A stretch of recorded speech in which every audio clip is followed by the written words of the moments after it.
Hola a todos y a todas. En este capítulo de hoy vamos a hablar del movimiento rectilíneo general bajo fuerzas conservativas que precisamente por ser un movimiento rectilíneo vamos a hacer la simplificación, como siempre os digo, de que vamos a reducirlo a un movimiento en una dimensión. O sea, va a ser un movimiento unidimensional. Esto es por lo que ya he comentado alguna vez de que si tenemos nuestros ejes en el espacio, ¿vale? Y tenemos un objeto que sigue una trayectoria rectilínea, ¿vale? Como pueda ser esta, que pues vamos a darle perspectiva, como que se ha desplazado en las tres coordenadas, ¿vale? Entonces, bueno, está pues X, Z e Y. Entonces, lo que nosotros siempre podemos hacer es rotar de cierta manera nuestro sistema de coordenadas para hacer que nuestro nuevo sistema rotado, que podría ser, por ejemplo, este de aquí, pues la trayectoria del objeto coincida con uno de nuestros nuevos ejes, ¿vale? Pues este a lo mejor sería el X', este el Z' y este el Y'. Entonces lo que vemos ahora es que la trayectoria que yo he marcado antes, esta de aquí en color azul, pues está sobre el eje Y en este caso, ¿vale? Entonces, pues bueno, para movimientos rectilíneos siempre vamos a poder hacer esta simplificación, ¿de acuerdo? Entonces, lo que vamos a ver en este capítulo, una vez comentado esto, es un aspecto muy interesante del formalismo matemático que hemos visto en este tema de la energía, que va a ser que si conocemos la energía de un sistema y conocemos un sistema que, obviamente, como comento en el título del vídeo, tiene que estar moviéndose en un campo de fuerzas conservativas, ¿vale? Entonces, si conocemos la energía total del sistema, que obviamente se conserva, ¿vale? Y también conocemos la función de la que deriva ese campo de fuerzas, o sea, la función potencial, pues vamos a poder recuperar las ecuaciones del movimiento de esa partícula. Entonces vamos a ver cómo se hace esto porque va a ser un análisis muy interesante. Podemos sacar de esta ecuación de aquí que la energía pues es la energía cinética más el potencial o la energía potencial. Entonces lo que nosotros ya sabemos es que la energía cinética es una función de la velocidad y siempre toma la forma de 1, o sea, un medio, entre la masa de la partícula que se mueve por su velocidad al cuadrado. Y lo que no conocemos en un principio, pues es, bueno, no es que no conozcamos en un principio, sino que según qué campo sea, pues tendrá una función potencial distinta, ¿vale? Entonces dejamos esta ecuación en esta forma aquí. Pues lo que vamos a hacer es intentar despejar X, o sea, V. Entonces vamos a tener que un medio de la masa por la velocidad al cuadrado, pues es igual a la energía menos la función potencial. Y ya despejando V, pues lo que tenemos es la raíz de 2 entre m por la energía menos el potencial. Vale. Pues lo que también sabemos es que la velocidad es la derivada de la posición respecto al tiempo. Entonces, en condiciones normales de un objeto con una trayectoria en 3 dimensiones, pues la velocidad sería la derivada de la posición, del vector posición, de hecho, entre el tiempo. Pero como estamos en una dimensión, pues esto lo que va a ser es la derivada de x respecto al tiempo. Y bueno, pues precisamente por eso, como estamos en una dimensión, pues voy a prescindir del carácter vectorial, ¿de acuerdo? De las magnitudes, porque pues, al estar en una dimensión es irrelevante. Bueno, pues entonces, la velocidad lo que va a ser es la derivada de x respecto al tiempo de esta misma raíz de aquí, de 2 entre m por la energía menos el potencial. Vale, pues lo que nosotros también sabemos es que v, si es conservativo, depende de la posición. Pero, pues en este ejemplo, otra vez, digo, estamos en una dimensión, por lo tanto, v tiene que ser una función de x. Y el resto de elementos, de parámetros que tiene esta función, esta raíz, son constantes. La energía es constante, 2 es un número y la masa también es una constante, ¿vale? Por lo tanto, lo que vamos a hacer es, como la función potencial depende de x, nos lo vamos a llevar al lado izquierdo del igual con su diferencial de x. Entonces vamos a tener diferencial de x entre la raíz de 2m por la energía menos el potencial. Y al otro lado del igual nos vamos a llevar el dt. Bueno, pues lo que hacemos ahora, como esto es una ecuación diferencial, pues es integrar. Entonces, integramos a ambos lados del igual y en este lado, pues, integraremos para que quede como una función entre 0 y x y al otro lado entre 0 y t. ¿Vale? Entonces, va a ser resolver esta ecuación lo que nos va a dar las ecuaciones del movimiento del campo en el que nos estemos moviendo. O sea, bueno, las ecuaciones del movimiento que siga el objeto que se está moviendo en este campo, ¿vale? Entonces, bueno, esto de aquí luego ya lo que va a dar, pues la integral de dt es t, y evaluado entre t y 0, pues es t menos 0, que es t. Entonces esto va a quedar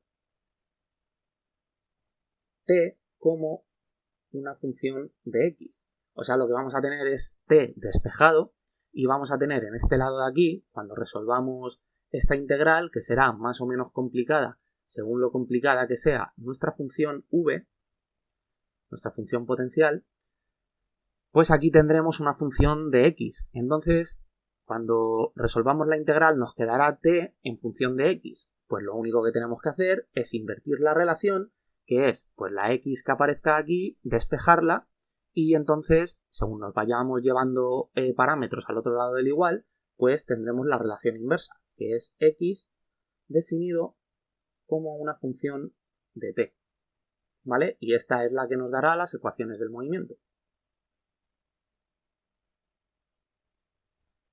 Vale, pues lo que vamos a hacer ahora es, vamos a poner un par de ejemplos. En uno vamos a analizar el ejemplo que llevo poniendo en todo este tema, que va a ser el campo de fuerza gravitatorio y el potencial gravitatorio, y luego vamos a ver un ejemplo del oscilador armónico, ¿vale? Y pues vamos a ver cómo con dos potenciales distintos, conociendo lo que decía, la energía y la función potencial, pues vamos a poder derivar las ecuaciones del movimiento que ya todos conocemos. Vale, pues me lo he copiado por aquí. Aquí la integral que vamos a ir teniendo que resolver en cada uno de los ejemplos. Y pues bueno, este es un esquema clásico de un movimiento de un objeto en caída libre, que desde la posición A soltamos con velocidad inicial 0 y pues llega al suelo, al punto B, con una cierta velocidad final y tal, ¿vale? Entonces nosotros pues ya conocemos la forma que tiene la energía cinética, que siempre es igual, ¿vale? Y es esta de aquí. Y la función potencial del campo gravitatorio, pues ya vimos en los capítulos pasados, en realidad no es esta, sino que era menos g m0 m1 entre r, ¿vale? Pero ya vimos que si las alturas en las que nos movemos respecto a la superficie terrestre son relativamente pequeñas comparadas con el radio de la Tierra, pues podíamos simplificar el potencial a la expresión más conocida y famosa de mg por h, ¿vale? Por la altura. Entonces, pues bueno, con esto sabido, la ecuación de la energía pues nos queda para los puntos A y B de esta forma de aquí, ¿vale? Como es una constante, esto lo que significa es que la suma de estas dos funciones, ¿vale?, tiene que ser igual en cada punto. Pues estas dos funciones, la energía cinética y el potencial, en el punto B, pues tienen que ser igual a la misma suma en el punto A, ¿vale? Bueno, pues vamos a analizar qué es lo que ocurre en este ejemplo en el punto A y en el punto B. Bueno, pues a ver. Pues en el punto A lo que tenemos es que como es un movimiento en caída libre, pues la velocidad inicial es cero, porque el tiempo empieza a correr a partir de que el objeto pues lo soltamos y ya empieza a ganar velocidad. Por lo tanto, la velocidad en el punto A es cero. Voy a ponerlo en color morado. La velocidad en A es cero y como la energía cinética es un medio de la masa por la velocidad al cuadrado, pues la energía cinética en el punto A pues tiene que ser un medio de la masa por 0 al cuadrado, o sea, 0. Vale. Y lo que vamos a definir es que el 0 en la X pues va a estar en la superficie terrestre y de donde parte el objeto pues está en un valor h de la coordenada y, ¿vale? Por lo tanto, y en A vale h. Así que la función potencial en el punto A, como es mgi, pues será mg por h. Estupendo. Pues ahora vamos con el punto B.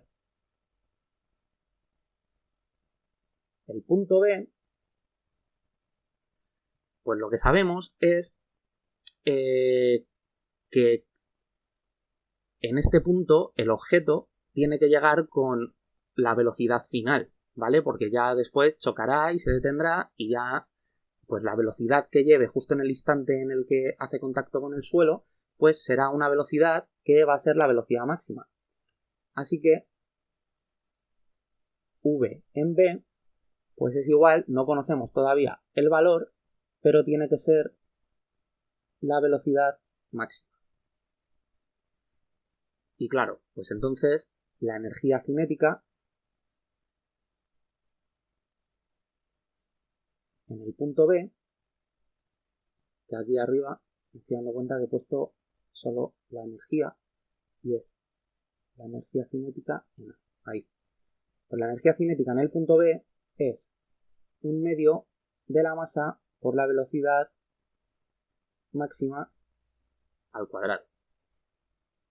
Y como hemos definido que el suelo está en la posición 0 de la Y, que antes creo que he dicho X, me he equivocado, en la posición 0 de la Y, pues esto significa que la Y en B vale 0.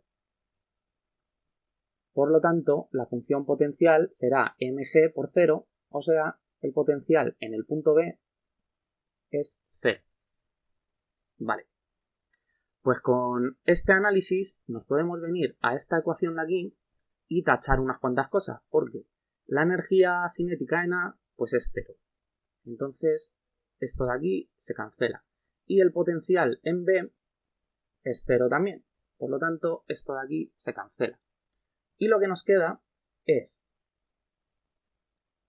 que la energía pues es igual a un medio de la masa por la velocidad en B al cuadrado, y esto también es igual a mg en IA, y hemos dicho que IA es h, o sea, a mg h. Y bueno, hemos dicho que la velocidad en B es la velocidad máxima. Así que lo ponemos. Vale. Entonces, con esto, pues ya vemos que tanto el potencial en A como la energía cinética en B pues van a ser iguales a la energía total. Y de esta ecuación podemos cancelar la masa y lo que tenemos es que la velocidad máxima es igual a la raíz de 2g por h, que ya hemos deducido anteriormente en otros vídeos que la velocidad final de una caída libre pues es esto de aquí, raíz de 2g h, o sea, es la raíz de 2 veces la constante gravitatoria por la altura desde la que se suelta el objeto. Muy bien, pues ya con todos estos resultados, pues lo que vamos a hacer es resolver nuestra integral. Entonces, aquí lo único que tenemos que tener en cuenta es que como el movimiento es en el eje Y y de hecho va a contracorriente, ¿vale? No parte de un origen hacia el infinito del eje Y, sino que parte de un punto del eje Y y va hacia el cero, los límites de integración van a cambiar y bueno, el parámetro es Y. O sea que aquí vamos a tener dI y en los límites de integración, pues el límite inferior, que es de donde parte, es H. O sea que aquí será H y entonces aquí será I, ¿vale? Porque al poner I, pues esto quedará en forma de función, ¿de acuerdo? Si pusiéramos un número, pues la integral nos daría un número. Nosotros lo que queremos es una función, ¿vale? Bueno, pues vamos a empezar a resolver esta integral. Entonces lo que dt, la integral entre 0 y t de dt, pues es t. Y esto de aquí pues va a quedar de la siguiente forma. Va a quedar di por la integral, o sea, la integral entre h e i de di por la raíz de 2m. Y ahora lo que vamos a hacer es sustituir, como conocemos la energía del sistema, que es tanto esto de aquí como esto de aquí, pues la sustituiremos en esta integral.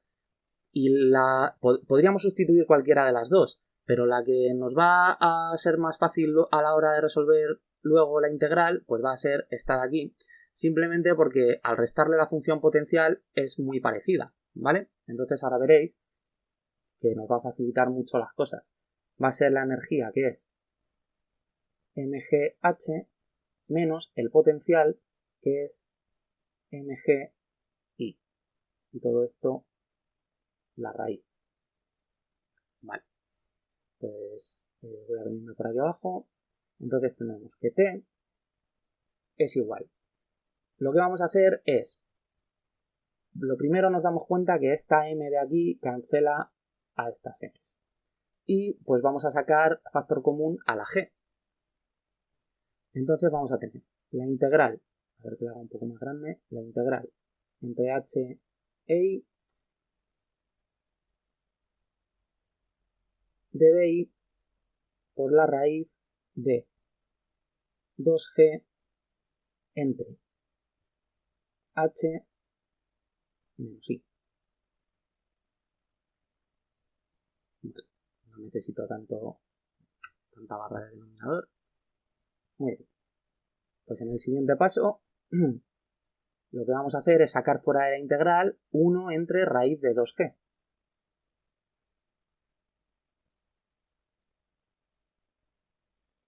Vale.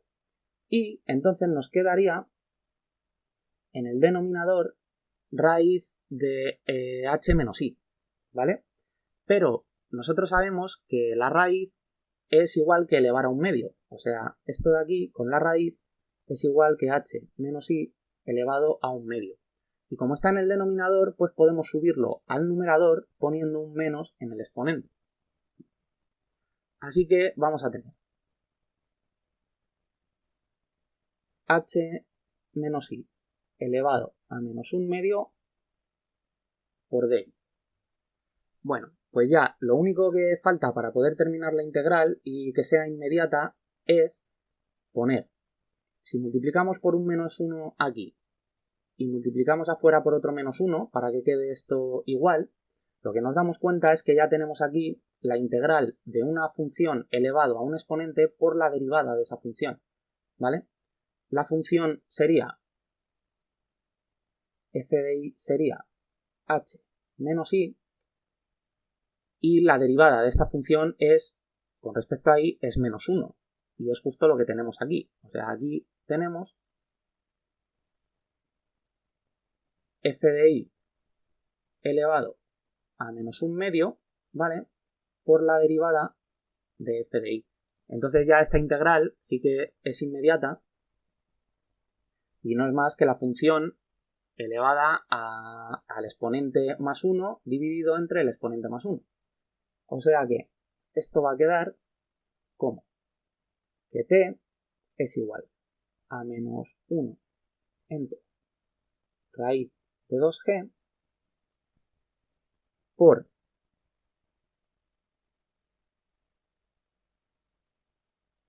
h menos i elevado a menos 1/2 más 1, que es 1/2, y aquí entonces dividido entre 1/2 también.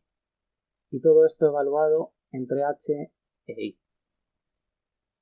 Vale, pues vamos a arreglar un poco esto, porque este 2 que está aquí dividiendo sube multiplicando y 2 entre raíz de 2 es raíz de 2, porque si tenemos 2 entre raíz de 2, esto es 2 entre 2 elevado a 1/2, es una división de potencias de la misma base, o sea que es 2 elevado a 1 menos 1/2. 1 menos 1/2 es 1/2, o sea que tenemos 2 elevado a 1/2, o sea, raíz de 2.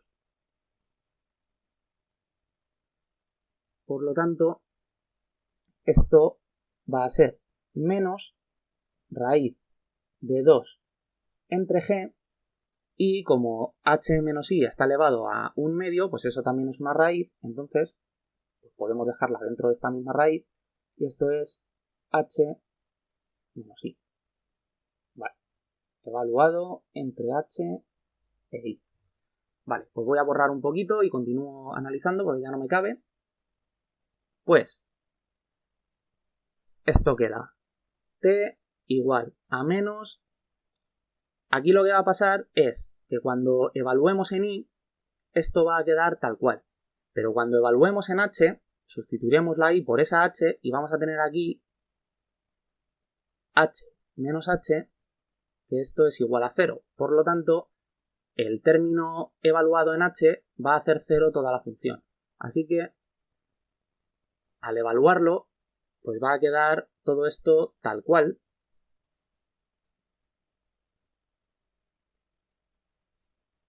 Así. ¿Vale? Bueno, pues esto de aquí no es más que lo que os decía antes de que al resolver esto, primero queda t como una función de x. En este caso, una función de y. ¿Vale? Es lo que veis aquí. Pues ahora simplemente lo que tenemos que hacer es despejar la y para que esto quede y definido como una función de t. ¿Vale? Entonces ya eso está tirado. Vamos a elevar al cuadrado a ambos lados y tenemos 2 entre g por h menos i,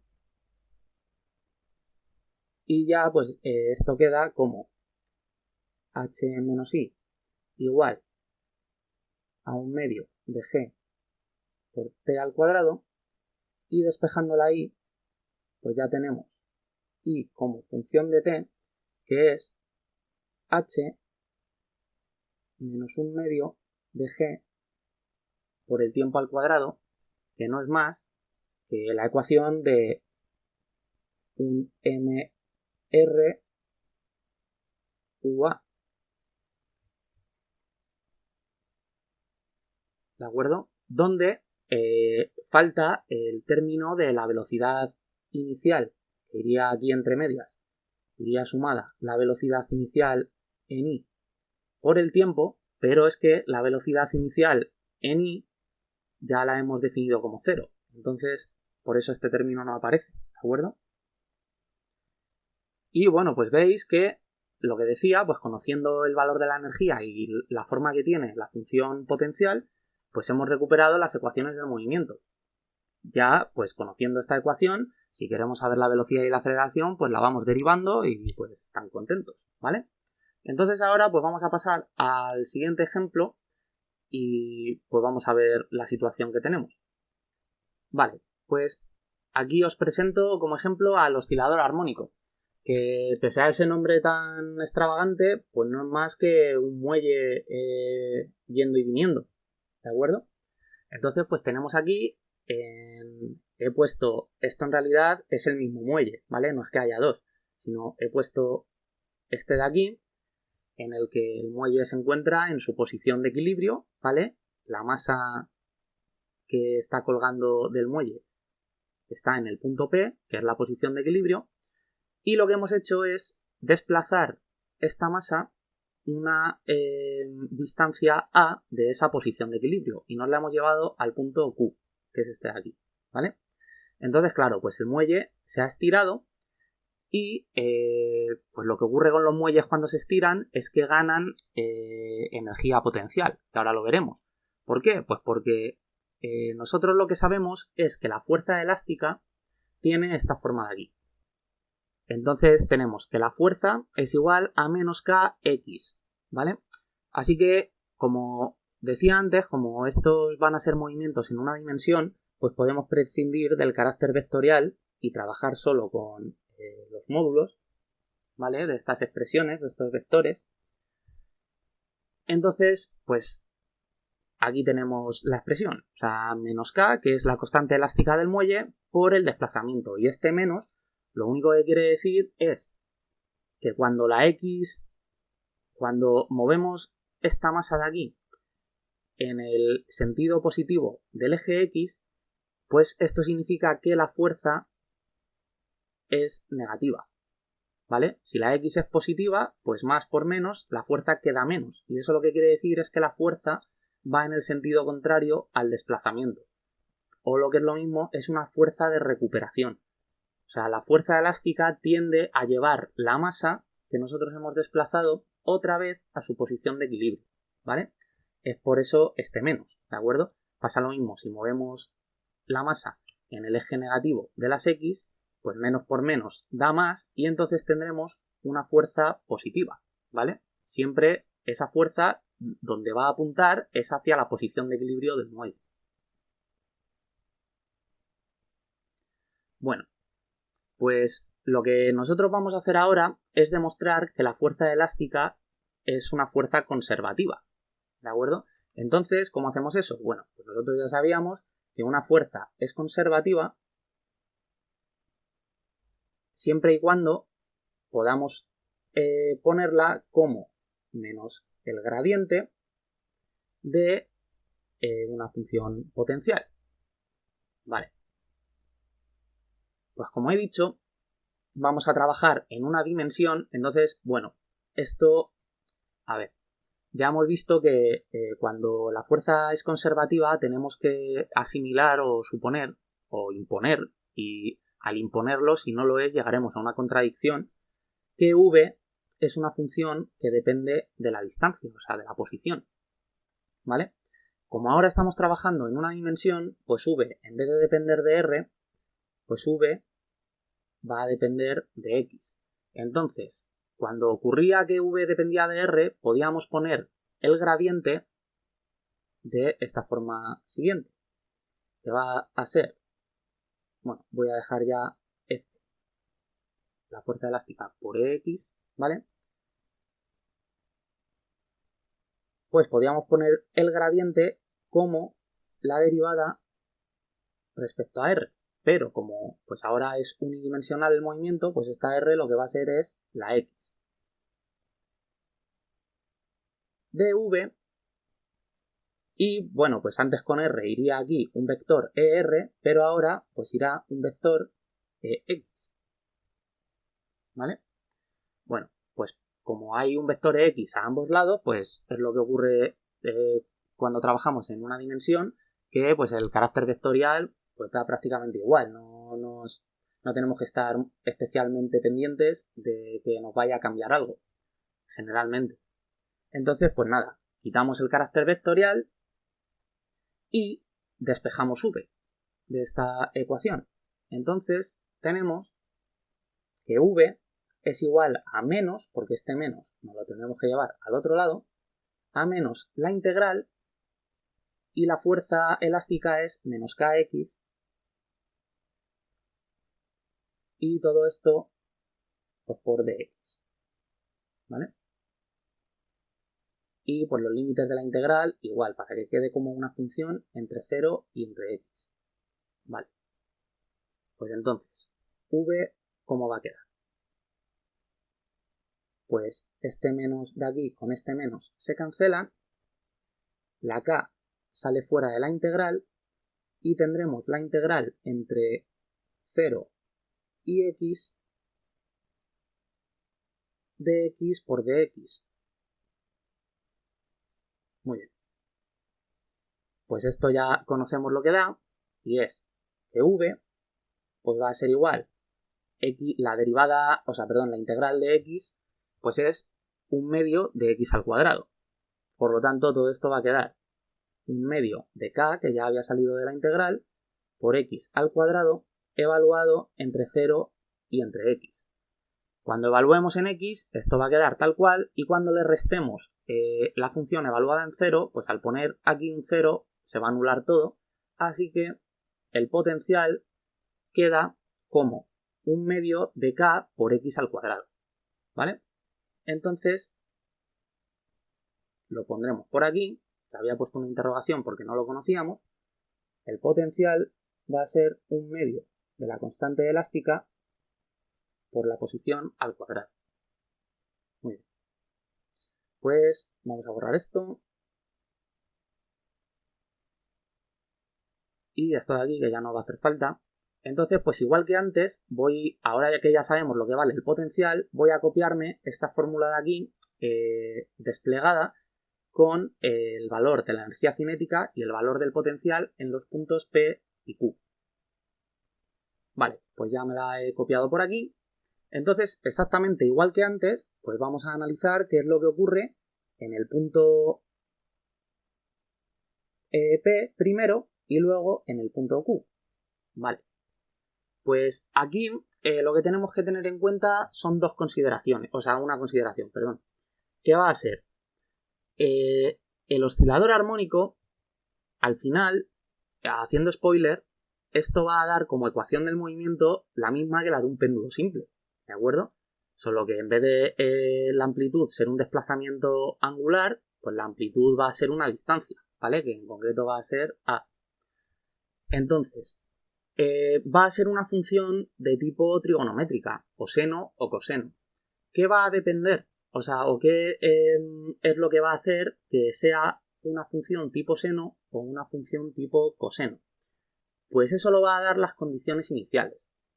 Y nosotros con la que vamos a trabajar va a ser con la que dé lugar a una función seno. ¿Cuáles son las condiciones iniciales que nos van a llevar por ese camino? Pues que digamos que estando el muelle y esta masa en la posición de reposo, en el instante cero se le ha transmitido a esta masa una cierta energía en forma de un golpe o en forma de calor o lo que sea, eso no nos interesa, y este muelle comienza a oscilar desde la posición de reposo, ¿de acuerdo? Entonces, lo que ocurrirá es que partirá en el tiempo cero con una velocidad inicial. Eso es distinto de si cogiéramos nosotros con nuestra mano la masa, esta masa de aquí, la desplazáramos desde esta posición a esta distancia A, y soltáramos en el tiempo cero. O sea, cuando el tiempo empieza a correr, cuando nosotros soltamos la masa desde la posición Q. ¿Vale?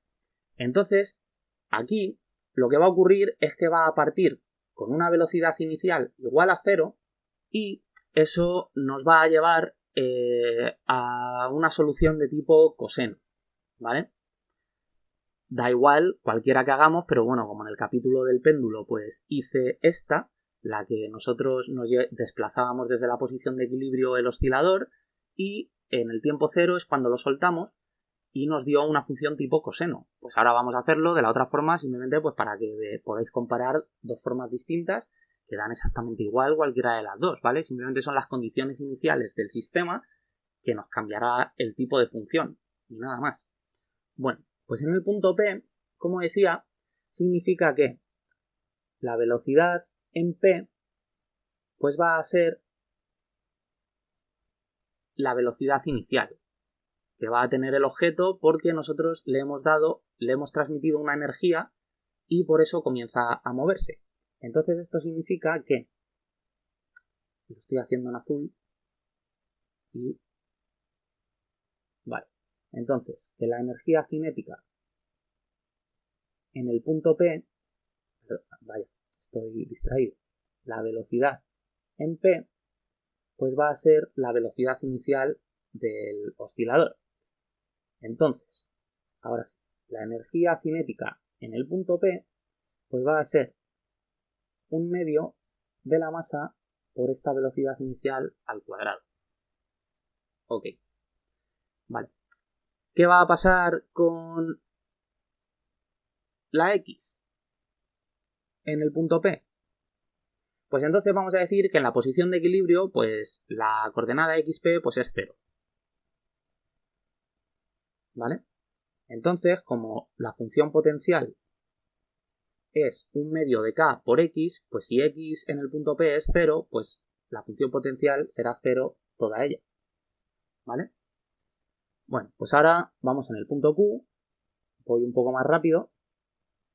Entonces, en el punto Q, lo que ocurre es que, como decía antes, la fuerza elástica es una fuerza de recuperación, que lo que significa es que del impulso inicial que le hemos dado a la masa en el punto P, pues va a ir desplazándose en la dirección positiva del eje X, pero el que tenga la fuerza tirando en el otro sentido, en el sentido negativo de X, pues al final eso lo que va a ocasionar es que la velocidad inicial con la que parte vaya restándose, vaya perdiendo velocidad, ¿vale? Y cuando llegue al punto Q, pues la velocidad va a ser 0. De hecho, se va a parar en el punto Q, aquí, y va a comenzar otra vez a moverse en el otro sentido, ¿vale? Por lo tanto, la velocidad en Q es 0 y eso implica que la energía cinética en Q pues es 0, porque un medio de la masa por 0 al cuadrado pues 0. Vale. Entonces, ¿cuánto vale X en el punto Q? Pues X en el punto Q vale A, ¿vale? O sea, si aquí en el punto P X era 0 y nos hemos desplazado una distancia A, pues aquí X en el punto Q pues será A, ¿vale?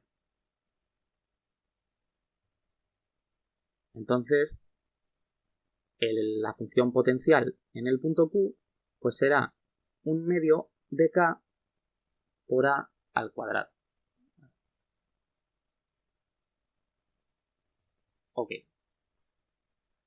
Pues con estos resultados hacemos lo mismo de antes. En el punto P el potencial es 0, entonces nos venimos aquí y esto es 0. Y en el punto Q lo que es 0 es la energía cinética, o sea, esto. Entonces volvemos a tener que la energía es un medio de la masa por la velocidad en P al cuadrado, y la velocidad en P es la velocidad inicial. ¿Vale? Y esto tiene que ser igual a un medio de K, y XQ hemos dicho que es A, o sea, un medio de K por A al cuadrado. Vale. Pues aquí se cancelan los un medio a ambos lados y tenemos que la masa por la velocidad inicial al cuadrado, pues esto es igual a K por A al cuadrado. Entonces aquí pues podemos sacar dos ecuaciones que según el problema pues nos darán una y nos piden la otra, o viceversa. podemos sacar que entonces la velocidad inicial con la que parte nuestra masa, nuestro muelle, es A por la raíz de K entre M, ¿vale? O podemos sacar que la amplitud máxima de las oscilaciones, que va a ser A, pues lo que es la velocidad inicial por la raíz de M entre K, ¿vale? Y pues bueno, también lo que sacamos con esto es que si la energía es igual tanto a esto como a esto, pues entonces aquí, esto de aquí es la energía del sistema y esto de aquí es la energía del sistema también, ¿vale? Entonces aquí vamos a poder despejar A y que aparezca por ahí la energía, y esto va a ser pues 2 veces la energía entre la constante elástica del muelle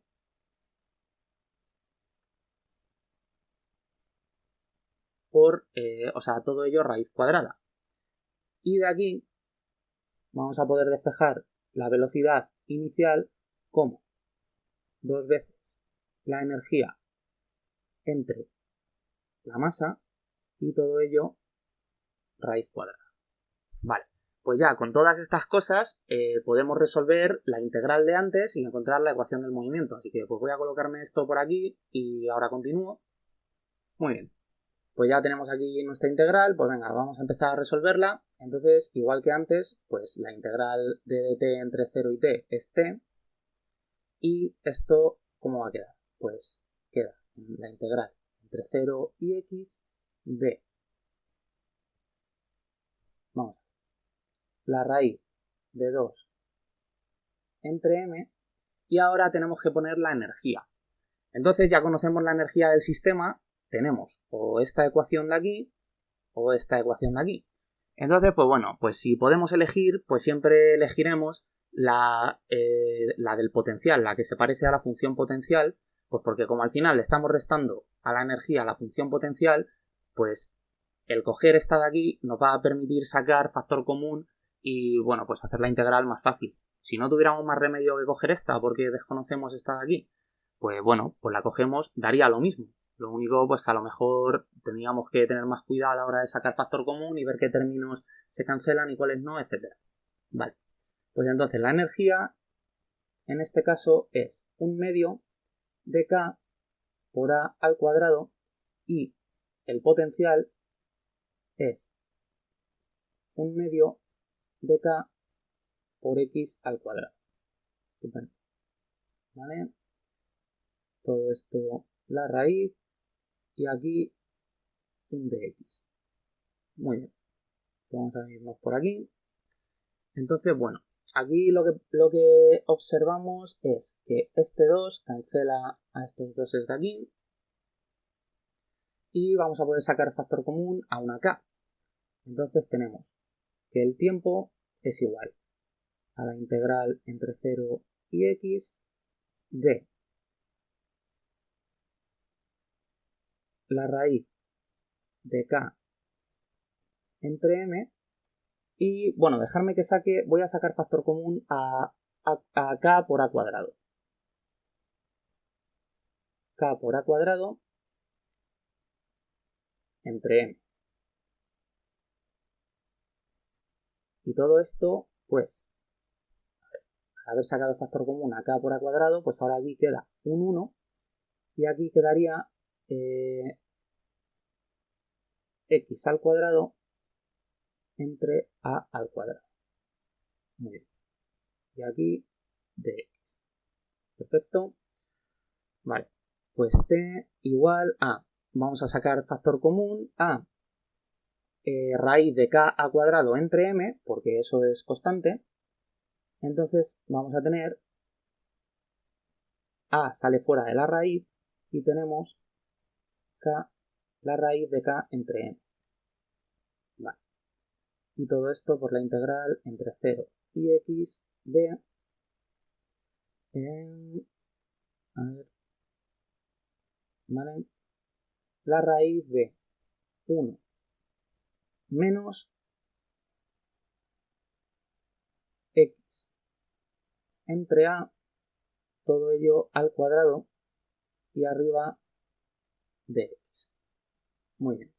Pues aquí ya lo que tenemos es a puntito de tener la integral inmediata. Porque nosotros conocemos que la integral de x entre raíz de 1 menos x al cuadrado, esto da arcoseno de x, ¿vale? Más una constante. Entonces aquí lo que tenemos, en vez de la función x, es x entre a, ¿vale? Entonces, si multiplicamos aquí por la derivada de la función que hay dentro del cuadrado, aquí, pues eso será 1 entre a. Entonces, si multiplicamos aquí por 1 entre a, pues tendremos que sacar afuera un a, para que sea como no hacer nada y se cancelen, ¿vale? Entonces, ahora ya lo que tenemos es, bueno, este a se cancela con este a, y ya aquí lo que tenemos es la integral inmediata del arcoseno de esta función de x entre a, ¿vale? Así que tenemos que t es igual a la raíz de m entre k por el arcoseno de x entre a evaluado todo entre 0 y x. Vale. Pues voy a borrar un poco para seguir analizando porque no me va a caber. Vale. Pues lo que tenemos ahora es que cuando evaluemos esta función de aquí entre x y 0, cuando evaluemos en x va a quedar tal cual, y cuando evaluemos en 0 va a quedar el arcoseno de 0, y el arcoseno de 0 es 0. O sea que ese término se va a anular entero y entonces va a quedar así tal cual, ¿vale? Bueno, pues esto igual que antes, tenemos t como una función de x. Pues vamos a invertir la relación, entonces tendremos que el arcoseno de x entre a, pues esto es igual, nos llevamos esta raíz al otro lado y tendremos la raíz de k entre m por el tiempo.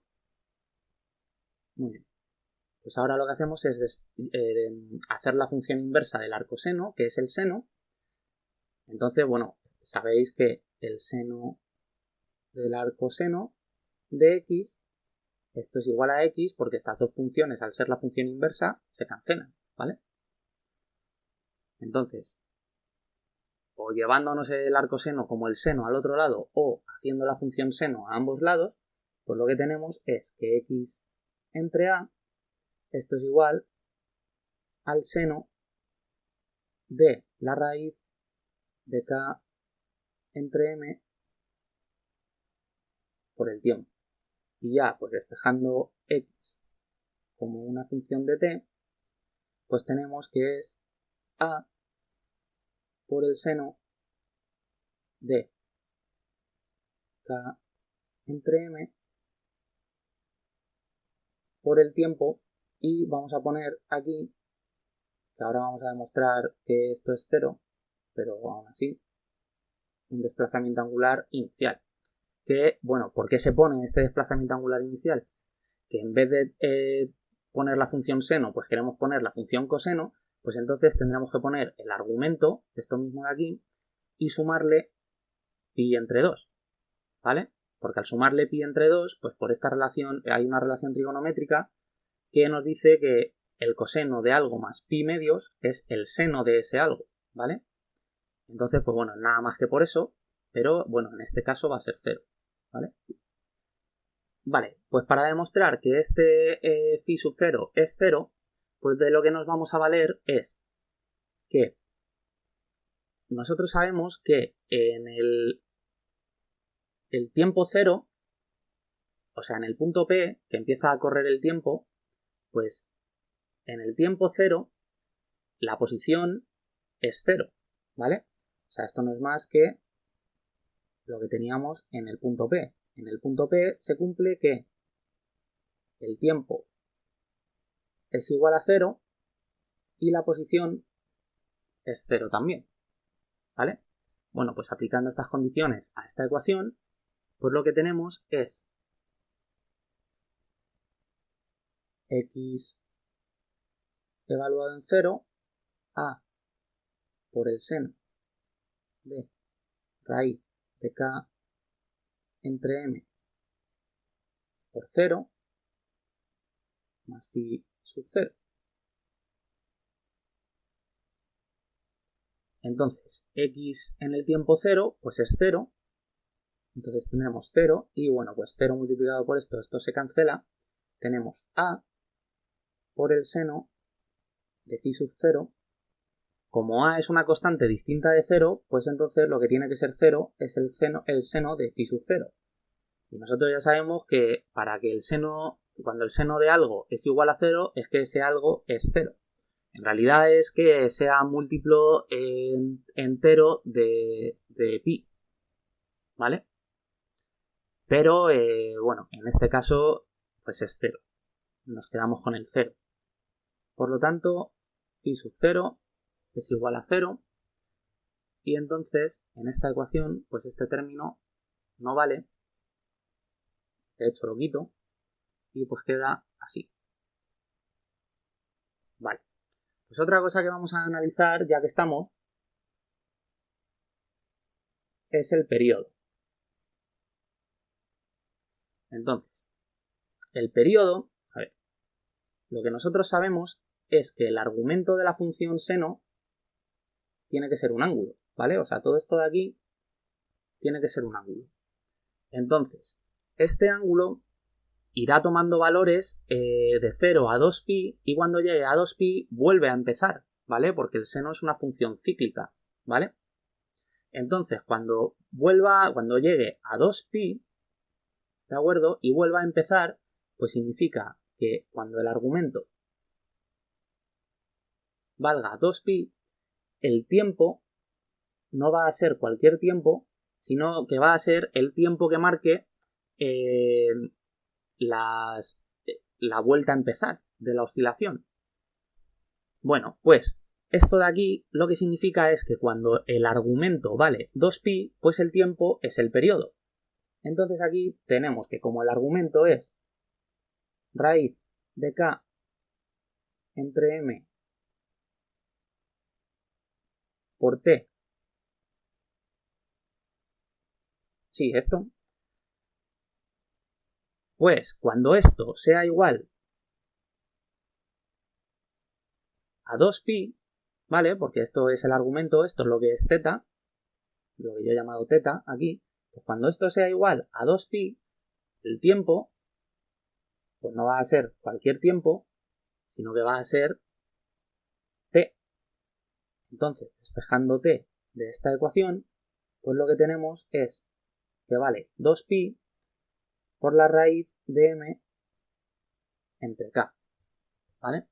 Y ya una vez conocemos el periodo, pues la frecuencia de las oscilaciones, pues nosotros sabemos que la frecuencia siempre es 2pi entre el periodo.